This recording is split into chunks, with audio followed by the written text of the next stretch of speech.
Hi అండి. అందరికీ నమస్కారం. ఈ వీడియోలో మనం ఈ 2026వ సంవత్సరంలో మే మాసంలో వివాహానికి శుభముహూర్తాలు ఎన్ని ఉన్నాయో ఇప్పుడు మనం వివరంగా తెలుసుకుందాం. ఫ్రెండ్స్, మీరు మన ఛానల్‌ని కొత్తగా చూస్తున్నట్లయితే మన ఛానల్‌ని సబ్స్క్రైబ్ చేసి పక్కనే ఉన్న బెల్ ఐకాన్‌ని క్లిక్ చేయండి. నేను చేసే ప్రతి వీడియో మీకు నోటిఫికేషన్ రూపంలో ముందుగానే వస్తుంది. ఈ 2026వ సంవత్సరంలో మే మాసంలో వివాహానికి శుభముహూర్తాలైతే ఉన్నాయండి.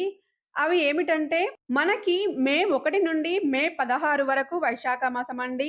మే 17 నుండి జూన్ 15 వరకు అధిక మాసమైతే వస్తుంది. ఈ అధిక జ్యేష్ఠ మాసంలో వివాహానికి గాని, గృహప్రవేశానికి గాని శుభముహూర్తాలైతే లేవండి. మనకి మే 1 నుండి మే 16 మధ్యలో మాత్రమే వివాహానికి శుభముహూర్తాలు ఉన్నాయి. అవి ఏమిటంటే, మే 1 శుక్రవారం రోజున వివాహానికి శుభముహూర్తం ఉందండి. మే 3 ఆదివారం రోజున వివాహానికి శుభముహూర్తం ఉంది. మే 5, 6, 7, 8, 9, 10, 12, 13 ఈ రోజులలో మాత్రమే వివాహానికి శుభముహూర్తాలు ఉన్నాయండి.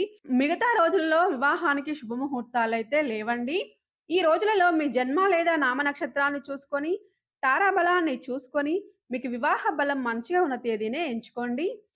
ఫ్రెండ్స్, ఈ 2026వ సంవత్సరంలో మే మాసంలో వివాహానికి శుభముహూర్తాలు ఎన్ని ఉన్నాయో తెలుసుకున్నారు కదా!